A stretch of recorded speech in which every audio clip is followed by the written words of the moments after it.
Smart School announces registrations for new admissions for class 11th and 12th. Admission open till availability of seats. Visit www.spsmartschools.com. जिला रामबन के बनिहाल में भारतीय सेना ने नागरिक प्रशासन के साथ मिलकर कोरोना महामारी के खिलाफ लड़ाई में सहायता करने के लिए दूर दराज के इलाकों के साथ साथ पीपीआर के ऊंचे इलाकों में गुज्जर और बकरवाल आबादी तक पहुंचकर एक संयुक्त कोविड-19 टीकाकरण अभियान शुरू किया गया। 45 वर्ष से अधिक आयु वर्ग में टीकाकरण अभियान में इस समुदाय के लोगों ने भाग लिया। वहीं इस मौके पर स्थानीय लोगों को कोविड-19 के खिलाफ बरती जाने वाली सावधानियों के बारे में भी जागरूक किया गया। जम्मू कश्मीर में 18 से 45 साल तक के आयु वर्ग में हाई रिस्क ग्रुप के लिए 8 जिलों में विशेष टीकाकरण अभियान शुरू हो गया है। चिन्हित वर्गों के लोगों को ही इस अभियान के तहत कोरोना वैक्सीन दी जा रही है। इसके लिए अलग अलग जगहों पर टीकाकरण केंद्र बनाए गए हैं। आज जिन जिलों में टीकाकरण अभियान शुरू हुआ उसमें जम्मू संभाग के जम्मू, कठुआ, राजौरी और उधमपुर जिले हैं, तो वहीं कश्मीर संभाग में अनंतनाग, बारामूला, बडगाम, श्रीनगर जिले शामिल हैं। ये वो जिले हैं जहां संक्रमण दर सबसे अधिक है। वैक्सीन की खेप आने के बाद सभी 20 जिलों में टीकाकरण अभियान शुरू हो जाएगा। कश्मीर घाटी में भारतीय सेना द्वारा तुरंत कार्रवाई करते हुए बुजुर्ग की जान बचाई गई। आर्मी कैंप गुज्जर पट्टी को सूरीगाम के रहने वाले तौसीफ ने फोन कर बताया कि 31 वर्षीय उनके रिश्तेदार निमोनिया से ग्रस्त हैं और उन्हें फौरन ऑक्सीजन की आवश्यकता है।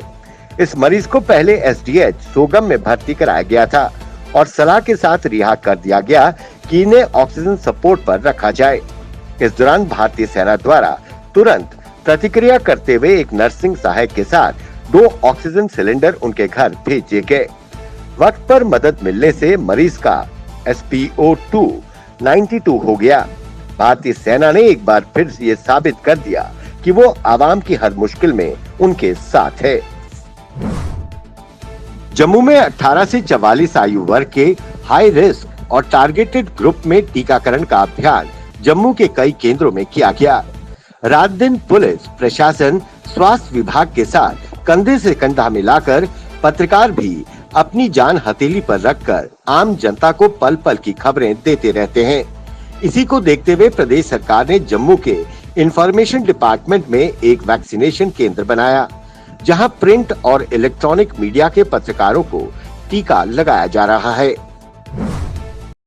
जम्मू के कई केंद्रों में 18 से 44 आयु वर्ग के हाई रिस्क और टारगेटेड ग्रुप में वैक्सीनेशन किया जा रहा है। इसी क्रम में शास्त्रीनगर जम्मू के एक केंद्र में स्पेशल वैक्सीनेशन प्रायोरिटी ग्रुप्स में किया गया, जिसमें विधवा, अनाथ, सिंगल मदर, हैंडीकैप और मेंटली रिटार्डेड लोगों को टीका लगाया गया। वहीं डॉक्टरों ने जानकारी देते हुए बताया कि यहाँ के रहने वाले 18 से 44 आयु वर्ग के युवाओं में वैक्सीनेशन के लिए बहुत उत्साह है। जब भी वैक्सीनेशन की खेप आएगी तो इनका भी टीकाकरण जल्द शुरू कर दिया जाएगा।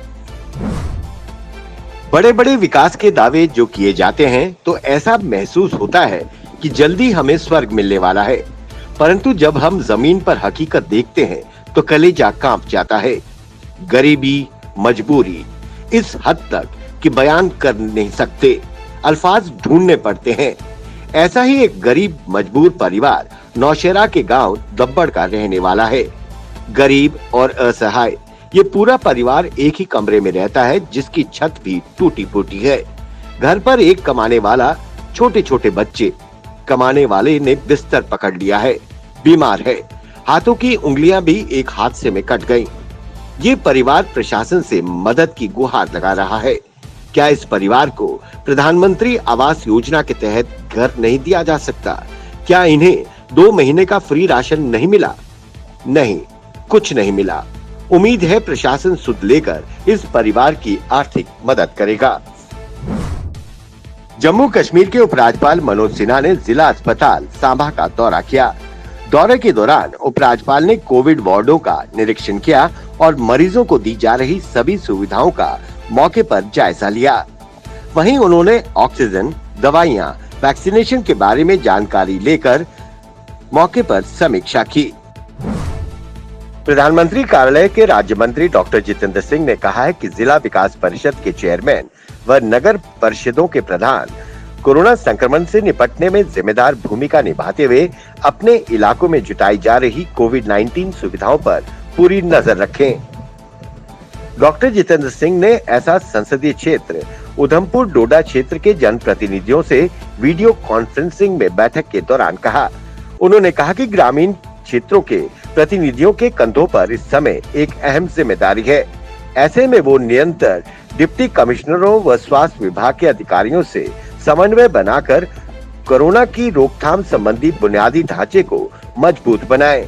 प्रशासन को अपने अपने इलाकों में वेंटिलेटर, ऑक्सीजन कंसंट्रेटर्स की जरूरतों के बारे में जानकारी दें।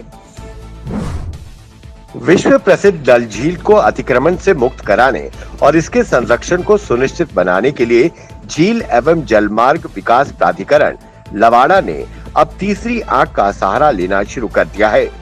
झील के विभिन्न हिस्सों में निगरानी के लिए सीसीटीवी कैमरे लगाए गए हैं। इन कैमरों के जरिए न सिर्फ झील में जारी सफाई की निगरानी होगी, बल्कि झील के आसपास के प्रतिबंधित क्षेत्र में निर्माण कार्यों और निर्माण सामग्री के प्रवेश पर भी 24 घंटे नजर रहेगी। कश्मीर घाटी के बट्टागंड दारू में लोगों ने स्थानीय खनन ठेकेदारों के खिलाफ विरोध प्रदर्शन किया। जानकारी के अनुसार पत्थरों से लदा ट्रक एक बिजली की लाइन से टकरा गया, जिससे तारें टकराने से जोरदार धमाके हुए और बिजली गुल हो गई।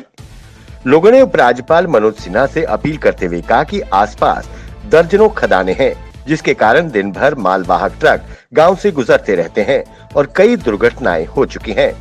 इनकी वजह से संचार और बिजली के खंभे बुरी तरह क्षतिग्रस्त हो गए हैं।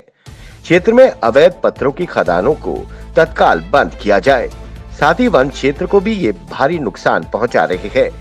ठेकेदारों के खिलाफ कड़ी कार्रवाई होनी चाहिए।